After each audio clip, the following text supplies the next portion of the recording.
El derecho a elegir y ser electo y la libertad de expresión son considerados los dos pilares fundamentales de la democracia. Si uno de estos dos pilares falla, la democracia se desploma, sucumbe. El problema es que en el mundo de hoy la libertad de expresión está bajo ataque. Activistas y periodistas independientes son perseguidos o asesinados. Y los gobiernos de manera creciente son cómplices o facilitadores de esta represión cuando no los ejecutores directos de semejantes crímenes. Para conversar sobre el estado de salud de la libertad de expresión y sobre las amenazas que enfrentan estos tiempos, tengo el gusto de presentarles a Ian Vázquez, vicepresidente de Estudios Internacionales y director del Centro para la Libertad y la Prosperidad Global del Cato Institute. Es coautor del Human Freedom Index y columnista de prensa. Ian, bienvenido a Razón de Estado. El Índice de Libertad Humana 2023 expone que la libertad de expresión es el segundo indicador que más cayó en los últimos años, después de la libertad de movilidad. Se habla ya de una recesión de la libertad de expresión en el mundo. ¿Por qué? Está ocurriendo lo que los expertos llaman una recesión de la libertad de expresión alrededor del mundo, en países ricos y no ricos, en países democráticos y no democráticos. Y esto ha estado ocurriendo durante los últimos 15 a 20 años. Y se trata de este aumento o auge de diferentes iliberalismos, ya sea populismo autoritario o nacionalismos, y esto es una manifestación de ese fenómeno. En el mundo desarrollado se habla de legislación para moderar o incluso controlar lo que algunas personas consideran desinformación o discursos de odio. ¿Legislar sobre esto es una amenaza contra la libertad de expresión o debería la gente desarrollar un pensamiento crítico? Me parece que es una clara amenaza a la libertad de expresión. Además, es muy difícil definir qué cosa califica como mal información o desinformación. También se dice que hay amenazas a la seguridad del país o que hay mucha expresión de odio, pero en muchos países, como Estados Unidos, eso en sí no es ilegal. Y la mejor manera de combatir ese tipo de cosas es con más libertad de expresión.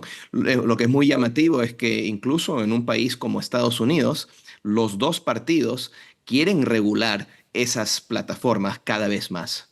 En China, Rusia, Irán, Corea del Norte, pero también las tres dictaduras en América Latina, en México y otros países con fachada democrática, la libertad de expresión no existe. Están matando a quienes la ejercen o está amenazada. ¿Es una tendencia global? Ya decías que hasta en Estados Unidos hay problemas. ¿Están conscientes los pueblos de las consecuencias que sufrirían si pierden este derecho? ¿Qué deben hacer? En América Latina sí, es una tendencia y es parte de lo que está ocurriendo a nivel global. Pero una de las maneras en que se está amenazando la libertad de expresión en América Latina es a través del sistema judicial. Se usa el sistema judicial para acallar, para censurar, y eso cada vez más está ocurriendo, mientras que en otros países, como en Estados Unidos, se defiende la libertad de expresión en las cortes, pero en la práctica los gobiernos amenazan con regulaciones que termina resultando en autocensura por las mismas plataformas y por otros medios. Claro. ¿Dirías que la autocensura es una forma menos visible de restricción a la libertad de expresión? ¿Se convierte la autocensura en aliada de los gobiernos autoritarios y les hace más fácil sus perversos fines? Por supuesto, eso está ocurriendo, como digo, no solamente por toda Latinoamérica, sino también en los países avanzados. En Estados Unidos, el mero hecho de que hay legisladores, presidentes, candidatos a la presidencia que amenazan con regular, hacen que estas empresas y estos medios cambien su actitud y su conducta para no ofender para así evitar la regulación que les puede caer. Yeah. ¿Cómo deberían las democracias liberales abordar la libertad de expresión cuando ésta se utiliza para promover ideologías antidemocráticas o discursos extremistas?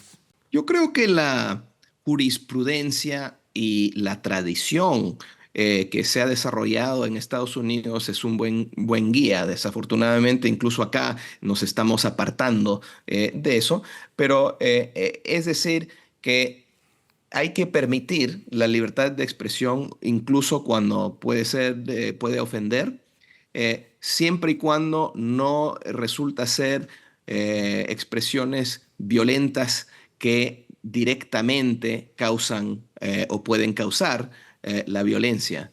Y cómo es la mejor manera de tratar con eso, si uno no está de acuerdo, con más expresión de libertad de expresión, es Ya. decir, contrarrestarlo. Claro. Ian, decías hace un momento, el creciente autoritarismo está asfixiando la democracia y la libertad de expresión, muchas veces con el narcotráfico y la corrupción de aliados. ¿Qué se debe hacer para proteger a los periodistas que denuncian, exponen y desenmascaran a políticos corruptos, a gobiernos autoritarios y a mafias de narcotraficantes? Mira, yo creo que un país como México tiene ese problema probablemente más grave que casi cualquier otro país en el mundo y ciertamente en América Latina. Me parece que el fondo del problema está en otra parte y es que se ha creado un mercado ilegal enorme de drogas y es lo que podemos esperar de la prohibición y de tratar de eliminar estos negocios de drogas. Lo mismo ocurrió durante la prohibición del alcohol y sería mucho mejor tratar ese problema de abuso de drogas como un problema social y no criminal y con eso se eliminaría buena parte del problema, incluso de libertad de expresión. Desde el Occidente libre y desarrollado, las élites del mundo libre y los ciudadanos se deben poner mucha atención a lo que está sucediendo con ese pilar fundamental para la democracia y la libertad, que es la libertad de expresión. Sin ella, que Dios nos agarre confesados, como dicen. Ian, muchas gracias por tu tiempo.